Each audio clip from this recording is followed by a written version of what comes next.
satu ibadah yang unik dan aneh. Semakin Allah dicinta, semakin dia senang. Tapi semakin kita enggan untuk meminta, justru Allah semakin benci dan menganggap kita sombong. Ibadah itu tiada lain dan tiada bukan adalah berdoa kepada Allah Subhanahu wa Ta'ala. Sebagaimana Allah menyatakan di dalam surah Ghafir ayat 60, wa qala rabbukum, dan ingatlah wahai Muhammad bahwa Tuhanmu telah menyatakan kepada kamu sekalian, ud'uni, berdoalah engkau semuanya kepadaku, kata Allah, astajib lakum, pasti akan aku istajabah doaku sekalian. Di sini kita melihat bahwa Allah memerintahkan, sedangkan di dalam kaidah usul bahwa al-amru al-aslu lil amri lil wujub. Asal sebuah perintah adalah kewajiban. Karena Allah yang memerintahkan, maka jadilah berdoa itu suatu kewajiban.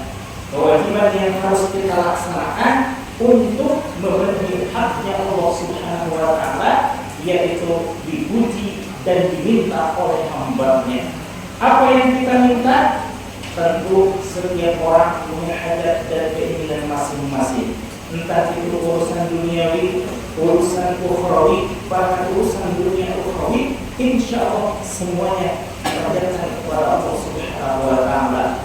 Namun yang pasti, yang sudah jelas terbaik menurut Al-Quran dan Hadis adalah permohonan kita akan hidayah Allah Subhanahu wa Ta'ala. Seperti halnya di dalam surah Al-Fatihah yang senantiasa kita baca bersama, bahwa ihdinas siratal mustaqim, ya Allah, hidayahilah kami semuanya pada jalan Engkau yang lurus. Namun sebagaimana kita ketahui bersama bahwa kita insya Allah bisa meraba diri kita masing-masing sejauh mana kesalahan kita kepada Allah Subhanahu wa Ta'ala, sejauh mana ketaatan kita kepada Allah Subhanahu wa Ta'ala, dan sejauh mana ketaatan kita kepada Allah dan Rasul-Nya. Namun tidak semua doa langsung dijawab oleh Allah Subhanahu wa Ta'ala, tapi kita harus husnuzon bahwa Allah tidak pernah terlalu cepat untuk memberikan jawaban atas doa kita, pun Allah tidak pernah lambat untuk memberikan jawaban atas doa kita, tapi pasti Allah selalu tepat memilih waktu yang tepat untuk kita semuanya. Kita lihat sejarah Nabi yang paling soleh, manusia yang paling istimewa, dan seseorang yang paling dicintai dan disayangi oleh Allah Subhanahu wa Ta'ala, yaitu Nabi besar Muhammad sallallahu alaihi wasallam. Bahwa Rasulullah sallallahu alaihi wasallam senantiasa berdoa, senantiasa mengajak kepada Allah Subhanahu wa Ta'ala, tapi ada satu doa yang Allah tangguhkan untuk mustajabahnya. Apa itu? Yaitu Rasulullah sallallahu alaihi wasallam ketika kiblat dialihkan ke Masjidil Aqsa, Rasul dalam hatinya ingin dan senantiasa berdoa bahwa kita dikembalikan lagi kepada tempatnya yang semula, yaitu Masjidil Haram. Namun subhanallah, sesoleh-solehnya kanjeng Nabi, seistimewa-istimewanya kanjeng Nabi, setaat-taatnya kanjeng Nabi, tapi untuk urusan doa itu adalah hak prerogatif Allah Subhanahu wa Ta'ala. Nabi Muhammad SAW berdoa supaya kita dikembalikan lagi ke Masjidil Haram, tapi Allah menjawab doa Nabi Muhammad SAW setelah 16 bulan kemudian. Walaupun dalam satu riwayat ada yang menyatakan 16, tapi yang lebih tahu yaitu yang 16 bulan. Itu nabi yang bergelar Rasulullah.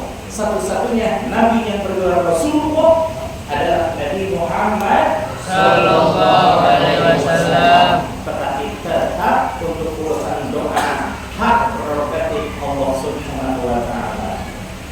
Kemudian kita lihat sejarah Nabi Ibrahim alaihissalam, bahwa Nabi Ibrahim pun senantiasa berdoa dan bermunajat kepada Allah Subhanahu Wa Taala.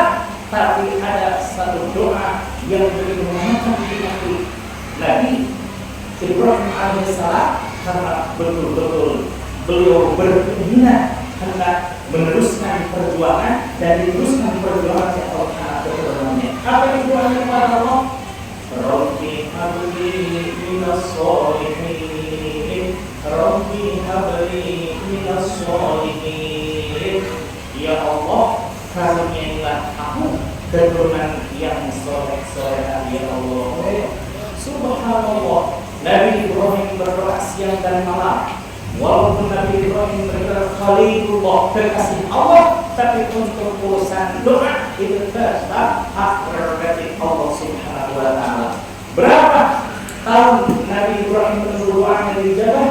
Subhanallah, Nabi Ibrahim memiliki putra Nabiullah Ismail alaihissalam ketika beliau berusia 86 tahun.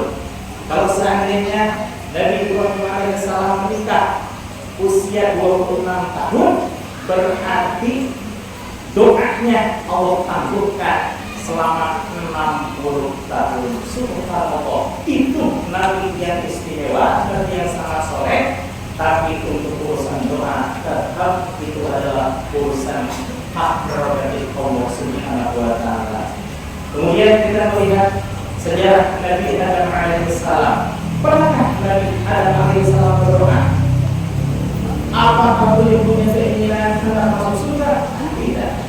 Karena beliau memang sudah dari awal diciptakan Allah di surga penuh dengan kenikmatan. Cuma subhanallah, lama taruh Adam khabi'ah, ketika Nabi Adam alaihissalam berproses kepada kesalahan, maka berdoa beliau berzikir kepada Allah Subhanahu Wa Taala dengan satu kalimat yang subhanallah, doanya luar biasa, diawali dengan tawasul kepada Nabi Muhammad SAW, dan doanya merupakan doa yang paling doa di dunia, yaitu Rabbana ya Rabbana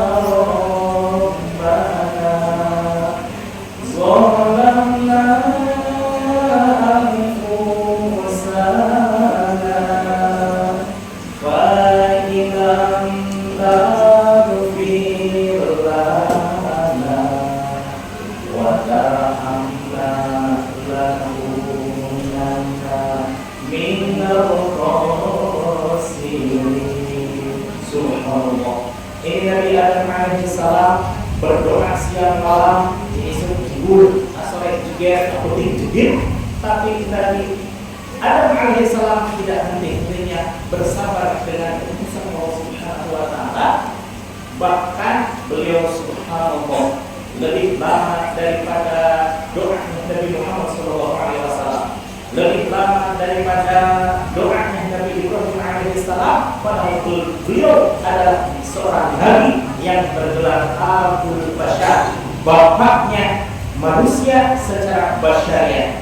Lalu kenapa doanya sampai ditangguhkan sampai 200 tahun menurut riwayat yang muktabar? Itu karena hak prerogatif Allah Subhanahu Wa Taala. Di samping Allah senang dengan rintihan doa Nabi Muhammad SAW, rintihan doa Nabi Adam alaihissalam, dan juga rintihan doa Nabi Ibrahim alaihissalam, itu merupakan hak prerogatif Allah Subhanahu Wa Taala. Yang paling dahsyat adalah doanya Nabi Musa alaihissalam. Apa firman Nabi Musa alaihissalam? Diceritakan di dalam tafsir surah Yasin, bahwa ketika Nabi Musa alaihissalam membaca lembaran Taurat, di situ Allah mengabarkan, "Hai Musa, bahwa di akhir zaman nanti ada sekelompok manusia yang usianya pendek-pendek, tubuhnya kecil-kecil dan amal ibadahnya biasa-biasa saja. Tapi yang biasa-biasa saja itu, yang usianya pendek-pendek itu, yang tubuhnya kecil-kecil itu, jauh melebihi fadilah dan keutamaan ibadahnya engkau sekalian, bahkan seluruh manusia. Jauh lebih utama ibadahnya umat akhir zaman tersebut. Subhanallah. Betapa Nabi Musa alaihissalam ketika mendengar kabar seperti itu, tersengsenglah hatinya, ingin menjadi bahwa beliau menjadi nabinya umat tersebut. Kata Allah, tidak bisa tuh Musa, engkau sudah menjadi nabi Bani Israel.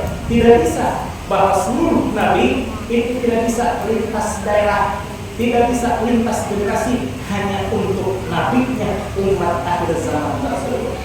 Nabi Musa ketika ditolak Tuhan oleh Allah masih tidak kesengsaraan hatinya. Ya Allah, kalau begitu jadikan saya umat dari umat tersebut ya Allah.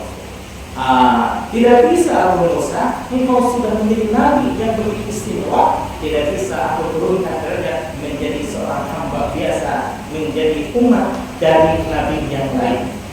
Subhanallah, Nabi Musa alaihissalam masih juga kesengsaraan. Oh, kalau begitu ya Allah, pertemukan saja saya dengan nabinya umat tersebut. Subhanallah, berapa lama jarak dari doa Nabi Musa sampai dijawab oleh Allah Subhanahu wa taala?